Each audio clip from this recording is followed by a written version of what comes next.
कल दिल्ली हाईकोर्ट की जज स्वर्णकांता शर्मा जी ने अरविंद केजरीवाल के एक्साइज वाले केस से अपने आप को हटाने से मना कर दिया। उन्होंने रेक्यूजल से इनकार कर दिया। उन्होंने कहा कि जो ओथ मैंने ली है उसके हिसाब से मैं बंधी हूं और मैं किसी तरह के दबाव में आकर निर्णय नहीं दूंगी, किसी लालच में आकर निर्णय नहीं दूंगी। मतलब उन्होंने आश्वासन ये दिलाया है कि आप मुझसे न्याय की उम्मीद कर सकते हैं। मगर ऐसा ही एक रोचक मामला जो इलाहाबाद हाईकोर्ट की लखनऊ बेंच से जुड़ा है, वहां पर नतीजा बिल्कुल उल्टा आया। कल ही राहुल गांधी जी के सिटीजनशिप के मुद्दे को लेकर इलाहाबाद हाईकोर्ट की लखनऊ बेंच के जज सुभाष विद्यार्थी जी ने अपने आप को इस केस से अलग कर लिया है, क्योंकि उनको लगा है कि जो पिटिशनर है इस केस के अंदर विघ्नेश शिशिर, वो उनके खिलाफ बायस का इल्जाम लगा रहे हैं। देखिए ये केस क्या है, ये केस ये है कि राहुल गांधी जी के ऊपर ये इल्जाम लगाया है विघ्नेश शिशिर ने। विघ्नेश शिशिर जो कि बीजेपी के कार्यकर्ता भी हैं, उन्होंने इल्जाम लगाया है कि राहुल गांधी जी ब्रिटिश नेशनल है, वो ब्रिटिश सिटीजन है। तो एक तरीके से भारत के कानून के हिसाब से और भारत के संविधान के हिसाब से आदमी एक टाइम में या तो भारत का नागरिक हो सकता है या किसी और कंट्री का नागरिक हो सकता है, वो एक साथ दो सिटीजनशिप नहीं रख सकता।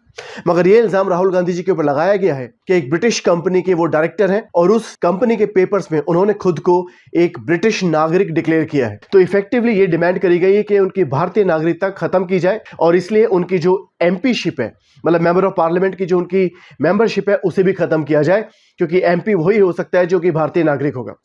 अब यहां पर एक बड़ा ही इंटरेस्टिंग टर्न आया है कि जस्टिस सुभाष विद्यार्थी ने बोला कि अगर आप मुझ पर बायस का इल्जाम लगा रहे हैं पहले ही, तो मैं खुद ही को अपने आप को इस केस से अलग कर देता हूं। उन्होंने अपने आप को इस केस से रेक्यूज कर लिया है, अलग कर दिया है। मगर मैं आपको बता दूं कि ये वही जज हैं जिन्होंने 17 अप्रैल को इसी मुद्दे पे, इसी पिटिशनर की पिटिशन के बाद राहुल गांधी जी के खिलाफ एफआईआर दर्ज करने का ऑर्डर दिया। हालांकि इससे पहले वो ऑर्डर एग्जीक्यूट होता, अगले ही दिन उन्होंने खुद इस ऑर्डर पे स्टे लगा दिया, ये बोल के कि बिना राहुल गांधी जी की बात सुने उनके ऊपर एफआईआर करना, उनके ऊपर केस चलाना प्रिंसिपल ऑफ नेचुरल जस्टिस का वायलेशन है, उनकी बात भी सुनी जानी चाहिए, इसलिए उन्होंने एफआईआर के ऊपर स्टे लगा दिया। मगर ऐसा बिल्कुल भी नहीं था कि उन्होंने इस केस को खारिज कर दिया, बल्कि वो इस केस को आगे चलाना चाहते थे। हालांकि कल अपने आप को इस केस से हटाते हुए जज सुभाष विद्यार्थी ने बोला कि केस सुनना ही मेरी बहुत बड़ी गलती थी और मैं अपने आप को इस केस से अलग कर रहा हूं। एक बड़ी अजीब सी कश्मकश है, जहां कहीं पे जजेस खुद को उस केस से अलग कर रहे हैं और कहीं जज इस एक्विजिशन के बाद भी कि शायद अब बायस है, वो जज अपने आप को इस केस से अलग नहीं कर रहा। मैं आपको बता दूं कि इस कंटेक्स्ट में कोई लॉ नहीं बना हुआ है, इस कंटेक्स्ट में जुडिशरी के ऊपर है, जज के ऊपर है कि अपने आप को इस केस से अलग कर ले या उस केस की सुनवाई वो करता रहे।